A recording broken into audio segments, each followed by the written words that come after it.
There is a timely and important film that is coming out. It's called Her Story, and it deals with very serious topics like assault, sexuality. We're joined by the star, writer, director, she does it all, Camille Hollett-French, to talk about this. Thanks so much for joining us on Morning Live. You've had a successful career as an actress, but boy, you've really bit off a lot here with this project. I tend to do that. Yeah. Now, Her Story is actually in 3 parts, and you're actually in the middle of a production right now. And as the movies go, it's kind of being shot out of order as well. Yeah. So where are you at right now with this? So we've shot number 2. We did that in Toronto. We've shot number 3. We just did that in Montreal, and then we're doing number 1 in March in January. I mean, in March in Vancouver. Is where we're doing that. Yeah, so cross country. You need more assistance. So yeah, I know, right? I'm just so overwhelmed by all the work. Well, it would be overwhelming. So what's the genesis of this? Because this predates the Me Too movement and Harvey Weinstein and all this stuff. Like, how far back are we going? About 2 years. Yeah. So that, and it was something that kind of just started to develop. My partner in business and love, he forced me in some ways to actually just sit down and get it down on paper, because I was constantly talking about it and I was constantly developing the story. So it was actually funny, by the time I did sit down to write it, it didn't take me very long because I'd already developed it quite a bit. But yeah, that was about 2 years ago. And now everything's kind of converging. Yeah. Well, we're going to take a look at some of what's already been filmed. So done in 3 parts, what was the reasoning behind that? Again, it just kind of started to form organically around itself, and when the 3rd part just fell into place, I went, oh, this is what it is, So breaking it down, so part 1 deals with?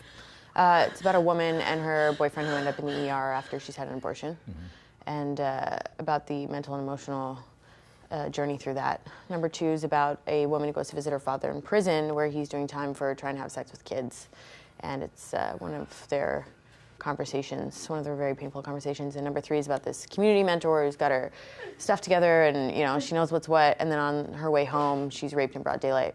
It's about the aftermath of that. So it covers much territory. Yeah. Yeah. Was there a specific news event that's kind of got things rolling or really inspired you to? I think it was about probably about 2 years ago, and I was reading a lot about these huge stings happening in the GTA. You read another one, 40 men caught in a child porn ring, and it wasn't always men as well. It was just I don't know, it's just a big mess. I feel like every single day it was like. We have a story, in this region too, and it's not just men. Yeah.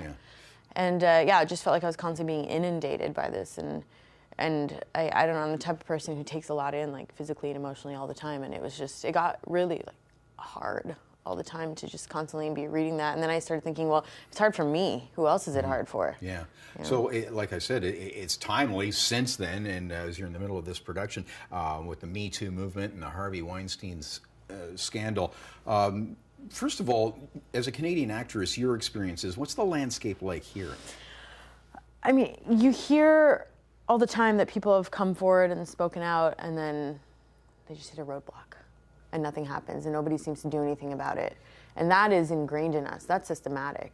We are raised, and it's built into us to not care. It's built into us to not rock the boat. We are sheep, really. And I don't know, I think it's time we start shaking things up. It's time we start caring. It's time we start, and it's not just our industry. It's not just a matter of sexual assault. It's everyday life. Sometimes you wake up and you're like, do people even care? Do they, they wake up and they put these blinders on and they go through life, and it's like, yes, we should start caring, because what else is the point, But in terms of the industry here, I've never been, groped on set or anything like that. But I did find out recently that a couple years ago I did a film, and my co-star had written into his contract that he couldn't sleep with me until after production was done. And it wasn't written into my contract. Is that entrenched that it's actually a thing, that it's written into a contract? It's a thing. It's a thing. Apparently it's a thing. Unbelievable. Yeah. Do you feel, is there momentum now so this will initiate real change with the Me Too movement? I hope so. And I'm hoping with this project, as a filmmaker, I never tried to tell people what to think. I'm hoping that our work will just inspire them to think at all, because I think that's the first step, to think and feel. We're we're constantly told to not feel, don't cry, don't do any of that. Right. But we need to do that in order to move forward and live authentically. I think that's what it is. We put on these masks. Well, continued success, and we can't wait to see the finished product. We'll link up your website, and we'll see it on the film festival circuit. Thank We'll you. see you tomorrow morning. Thanks for hooking up with us.